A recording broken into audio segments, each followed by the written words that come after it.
Hey everyone, it's JC. Today we are going to do something simple. And for those that have been around on my channel, it may seem repetitive, but if you're new, I just am offering today one simple step. I hear over and over and over in the comments, I'm overwhelmed, it's just too hard, I don't know where to start. So here's yet another video offering an idea of a place you can start in a faith-based approach to heal your relationship with food. A Christ-centered, faith-based way to do that.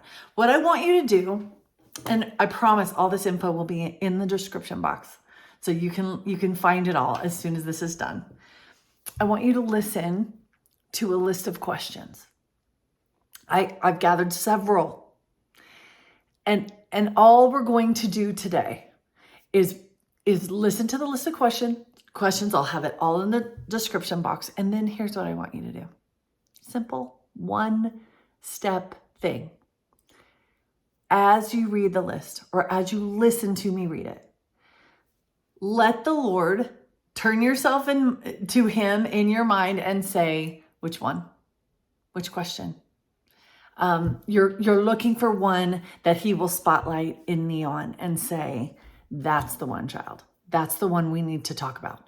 That's the one place where I want you to start. That's where there's something I need to tell you that you don't understand. That's where you need to be enlightened, where I need to completely flip the way you think in that area. But sometimes we may know, oh, I kicked my camera.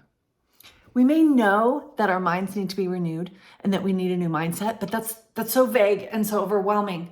It has to be one step at a time. Now listen, this is torturously slow. This process is torturously slow because we are in this area of our lives where we want quick results. We want 10 pounds gone in 10 days. We want, let's get on with it. I don't. This is complex and it's multi-layered. I've said it a million times. The Lord wants to peel back the onion layers one at a time. Your brain cannot handle healing any faster than that, because this is the rewiring of your mind, a complete rewiring of your hard drive. One question at a time, one area at a time. You need to sit with Him, ponder it, let Him, throw around a new way to think about it, practice it, try it on, just mull it over in your mind. Ask Him again and again to plant it into your mind. And then when that one becomes a reality, maybe you come back to my list and you try a second one.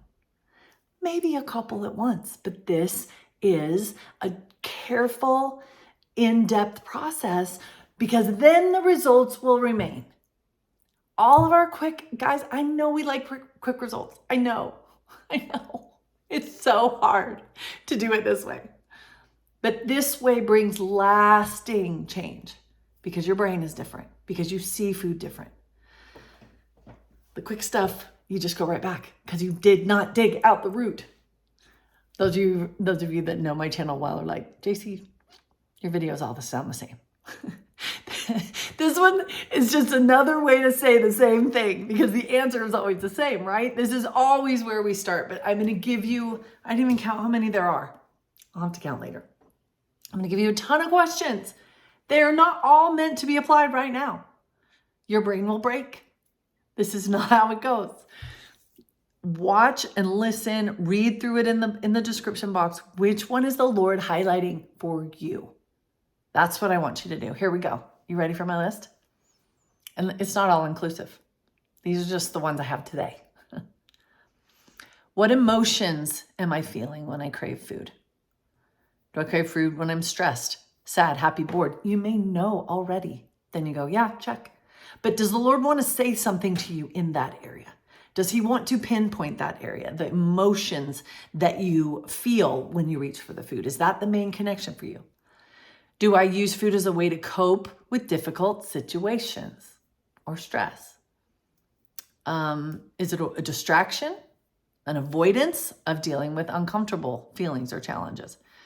Are there specific memories or past events tied to my eating habits? Maybe emotional connections from my childhood that are influencing my current eating behavior.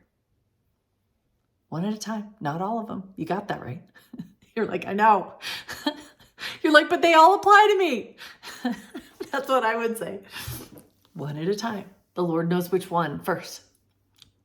Okay, let's see, where am I? How was the use of food modeled in my childhood? Did my family have some deeply ingrained eating patterns that I still follow to this day? Is that where it's coming from? How often do I eat mindlessly or without hunger? How often?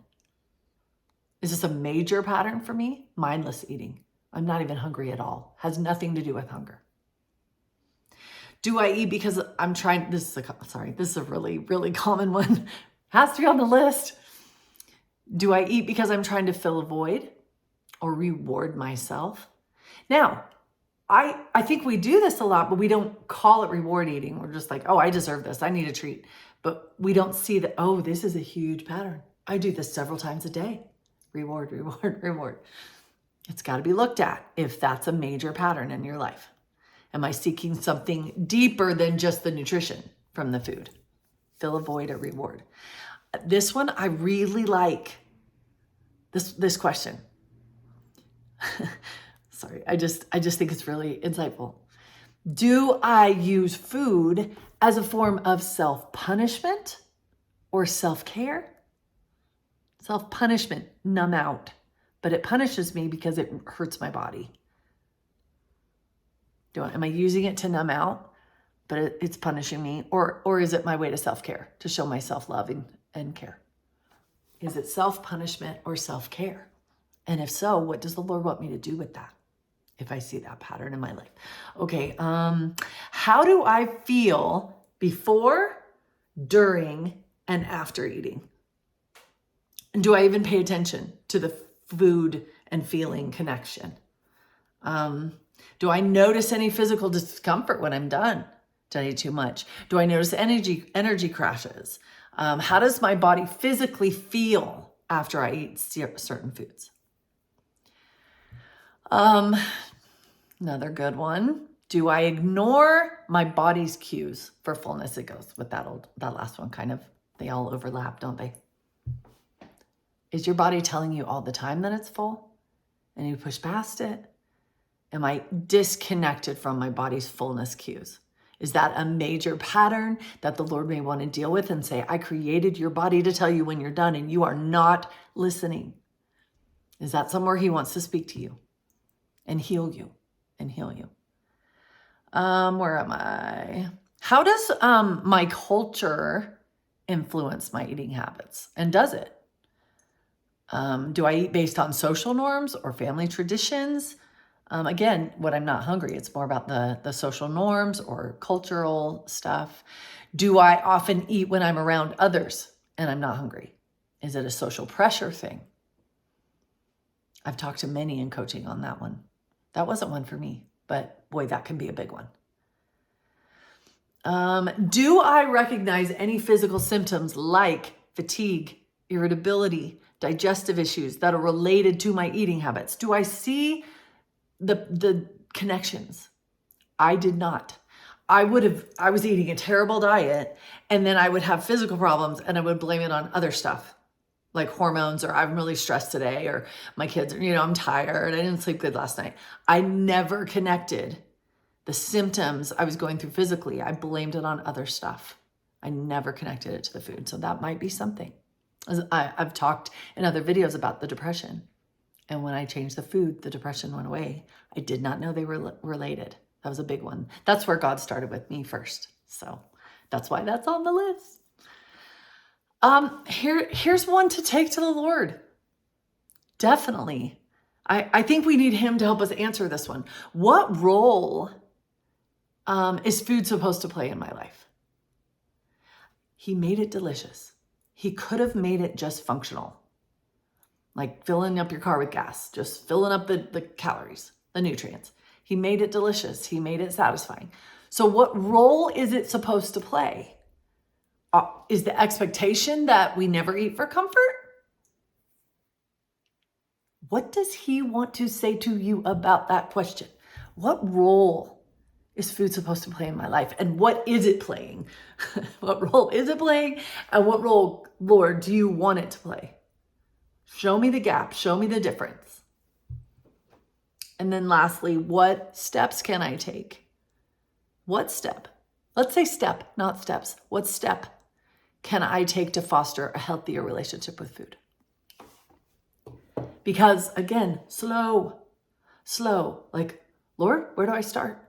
What's the first step? What's the baby half step?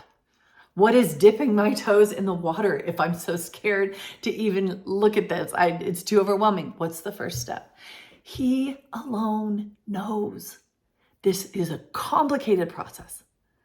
And he knows the path that will get us out of the weeds. It's got to be one thing at a time. So I wanted to outline several different places we can start, questions we can ask, things we can take to him in prayer.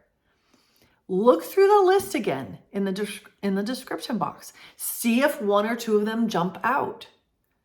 And then take it to him. Listen, give it a few weeks. Let him show you some things. Let him, throw it around in your mind a little bit. Give you some light bulb moments on that.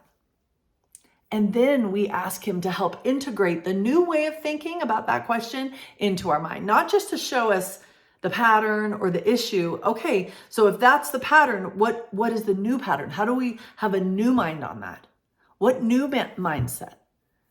I've said many times, this whole journey for me, in lots of videos, started for me, this was, 2004. This might have been even 2003.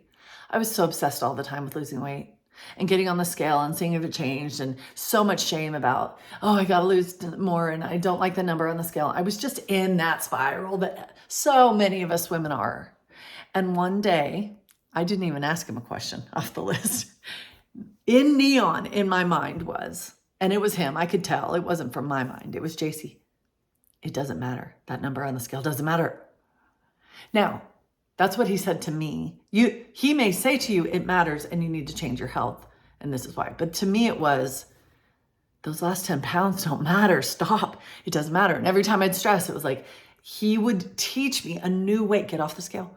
Quit looking at the scale. It doesn't matter. It doesn't matter. Put it away. It's just a number. Doesn't matter. He started really flipping my mind and try to get me out of that spiral, interrupting that spiral that I was stuck in. And it took a while, but my scale's gone. I haven't even I don't get on a scale. It's over. That obsession and connection with the number, that was where he started. He went like, okay, let's stop this first. Then we have some deeper things to heal on food.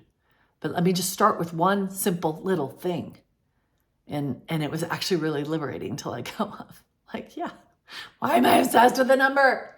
And now when I even go to the doctor, I will turn around backwards. I just don't want to go back there. I don't want to go back to that place, that spiraling place. You get probably at this point what I'm talking about. Start somewhere. Here's a list to help you. Let him rework your mind, but there's a lot of layers to it. And each one at a time, he'll take you there. And many times they'll build on the other. And it doesn't mean, please, this is important. I'll close with this. It doesn't mean that one will be fixed before I go on to the next one. There's things that he has unveiled in my life that are an ongoing process. And sometimes we've gone on to other ones while I'm still just kind of working on. And some will be a life battle because they were so deeply ingrained in my mind that I have to constantly stay on top of it with him and asking for that grace so I don't slip back into some of those deeply held patterns. So I'm not saying fix one completely, then move on. I'm not saying that. Again, his guidance. He'll tell you when it's time to move on to another question. He can renew our minds around food. He can heal us, but it's not a quick fix. It's not a quick diet. Maybe he won't even deal with the weight loss until a little bit down the road. Oh, that's torture. That's the first thing we want him to deal with.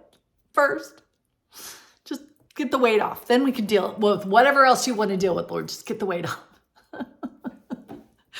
Whatever it is, go at his pace. Listen to his counsel, his guidance, and he will get you there. I promise. Hope that helps. Have a good week.